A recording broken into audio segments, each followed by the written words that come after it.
Asia Pop 40. What's up, man? How you doing? What's up, bro? How are you? I am very well. You know, the last time we chatted was early 2020, and back then I think you just released the song Unfamiliar. So it's been almost a whole year. Yes. It's been a whole year. Wow, yeah. I can't believe how quick time's flown, man. That's crazy. Bro, this last year has been mad. Yeah, I feel like time is just walking away from everybody, you know? How's it been where you're from? How's everything? Here in Taiwan, everything was okay until just recently, where we had like a bit of a spike in the numbers, and it's gone down a bit. But I heard that in your neck of the woods, things are starting to get a little bad now too. Well, the thing is, right, this is the crazy thing. In the first lockdown, when we first went into lockdown, like last year, I was like, I don't know anyone that has coronavirus. We're going into a lockdown. This is crazy, right? But whatever, you know, got to do what we got to do. And now we're coming out of this lockdown. I know so many people that have coronavirus. I know so many people, and it's crazy because I'm like, we're coming out of the lockdown now. But yeah. But I mean, the new variant is extremely infectious. Yeah. Yeah. So I mean, I'm hoping that, you know, everyone's going to be okay, but I'm hoping we don't go into another lockdown either. But who knows at this point, bro? Who knows at this point? But I just want everything to go back to normal. I want to travel again. I want to come to Taiwan, 100%. Please. I do hear that you have some good news to share. Earlier this year, you built your own house. I've literally just finished building my first ever house, which is so cool. And in fact, my dog not my dog, my mum's dog just came into my house. Wait, come and say hi. Wait, Bear. Hey, buddy. Oh, hey, Bear. Hey, look at you. You see him? Yeah, every time we chat, I have to get to see Bear. Such a cutie. How old is he now? He's like, I don't know. He's like 2 maybe.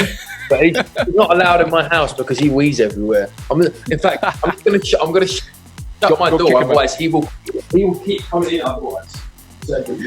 All right. So the reason this happens for everyone who is watching this is that Harvey decided to build his house right next to his folks. So the dog just waltzed on over, and I hope your folks don't just waltz on over either. No, they're not allowed to. They're banned from just waltzing over. In fact, right now we have the fence panel open in our gardens. I can go out into the garden, walk through into their garden, and then go into the house. But we've set rules. You know, when they're allowed to come over, you got to set some ground rules. You know, but it's been really cool actually having them next door. Of course, but you need some separation and you need some privacy. Otherwise, how do you go all night? Exactly. How can you go dum all night? So you got to make sure that they're for this. Look, iced coffee, you know. Nice. That's true. You get your free iced coffee from mom. That's a pretty good deal. Exactly. Let's talk about the new single. We've taken enough time before getting to the song. One Day, Two Nights, right? I mean, it's been out for a while, but we need to talk about the conception of it. When did you write it? So we wrote it about 2 months ago, maybe. And it was an accident. It was supposed to be a slow ballad song, which, you know, I love that kind of music. And somehow we came out with that. Pure accident. But I rolled with it, and it was a good accident. I feel like because now in the UK it's summer right now. Clubs have opened again. Bars are open. People are having parties, you know. People are making memories again. They're seeing their friends. I wanted a song that was like more fun, more dancey, and not so chilled out, you know. So we rolled with it, and this thing's been out like a month now. But people seem to be really enjoying it. You know, people are playing it on the radio in the UK, which is really cool. And I mean, I love it, but I'm biased because, you know, I wrote it. But it's a fun song, and it's a good song to start 2021 and to like release my music. Got a lot more music coming. That's gonna follow. So good to hear, man. Good to hear. I gotta say, when I first heard it, I'm like, yo, this jam slaps. It's really good. I'm glad that you leaned into it, knowing that it is not a good time for a ballad. You need some party music because everyone's just getting out now. But And do you know what? I was very scared because a lot of that kind of music, you know, the more dancey, more clubby, I've always done features, you know, like the Unfamiliar song. I featured on that song. It wasn't my song. So you can kind of get away with doing that kind of music because it's not your song. So I was like scared to have a clubby song be my own song, you know, because I don't know, there's a lot of pressure. But well, I think you went like all the way because you also had a theme for the music video, which was inspired by The Lion King, right? No, it was no. So basically, my favorite movie of all time that I was watching throughout lockdown was Wolf of Wall Street, right? Yeah. And we had to do a PG version of the Wolf of Wall Street because, well, as PG as you could, as PG as I could, and I wanted to wear a suit. So I did, and it was the more PG version, definitely. But it was great. It was good fun to do it, and it was my idea, which was cool. Oh, good. Yeah. So I've always wanted to be an actor. I want to be an actor one day. I want to be like Leo. But yeah, it was great. Are you kidding? I would love to see you act. I think you did really well in the music video. And by the way, I think I speak for all of your fans that you need to wear suits more because pinstripe blue suit, that looks amazing on you. Thank you, bro. You know, I enjoyed wearing it, even though it was the hottest day of the year when we did that music video. And we were in an office full of windows. So whilst everyone else was wearing hardly any clothes, I was in a full suit. So full suit. Yeah, but you know, I mean, that's the sacrifice you got to make as a performer. Beauty is pain, my friend. Beauty is pain. By the way, I know that one of your favorite actors is Leonardo DiCaprio, but Jason Fleming, how did you get him on the team? I did. Who did? Like, wow!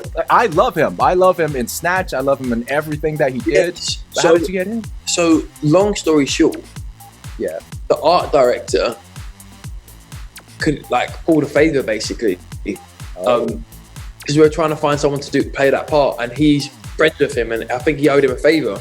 So he came down in the morning, literally learnt the script in the morning, and then was just like eased me into it. And was like, I know you've never done acting before, but it's okay. Like we'll be good, and just did it. And he was great, and he was really, really nice. Quite scary, but when you started speaking to him, it was really nice. So. Well, he's pretty much royalty in the UK, isn't he? Honestly, he's such a good actor as well. He was it was quite a cool thing to say. My first ever acting kind of thing was with Tim Fleming, which is really cool. I love how he's supposed to be Jordan Belfort's mentor, so he does the and then he does the dum dum da da dum. That was my idea as well. So I'm glad. Good. Thank you. Yeah. So you got also a little bit of help from the lead female role is played by Daisy Jelly, right? Are you guys friends before? She's also big on TikTok, and so are you. So I'm guessing you guys already knew each other. Yeah, I already knew her before. She's like getting big on TikTok, and I met her a few times, and she's amazing. She's very beautiful. She looked a little bit like Margot Robbie, right? And she's a model, and she does acting, so she was the perfect person to do it. So I hit her up and was like, you want to be Margot Robbie for a day? And she was like, yeah, 100%. So it was really, really cool day. Doesn't she also have a little brother called Harvey? You've done your research. Yes, she does. I did, yes. There's a younger brother called Harvey. And I met him as well. He's really cool. He's like just as cool. He's got like curly hair, and he's gonna be like a cool dude. So it's a family business. Yeah. By the way, I'm not surprised at all that Rehab was one of the first producers / DJ to remix it, because you guys have had a relationship starting from last year, right? No, we do, and he's so great. He's such a good producer as well. And I hit him up, and I was like, bro, I need a remix for this song, and then he pulled through, and I actually think it slaps probably even harder than the actual song. You know, oh, it's amazing. I love the remix. It's so cool. I think I say that because obviously I'm used to the song now, like the original version, and I love it so much. But when you hear like a new remix, you're like, wow, I love that. You know, it's like something new. But he's so great. Rehab's great. I think when you like develop that chemistry with that producer or that DJ and just get them to remix all of your sounds, like that's the best way to do it. Yeah. And by the way, everyone who hasn't listened to the show One Day, Two Nights, go listen to it. Go check out the music video. I hear that it's inspired by a real romantic relationship. I would leave it at that. But also listen to the DJ Rehab remix. Yeah. I do want to take the rest of the time that we have here to ask you about a song that you covered about 6-7 months ago, because I love Peter Frampton and I love your cover of it. So I want to hear the story of like why this song and how did you decide to do it? So you're talking about Baby I Love Your Way, right?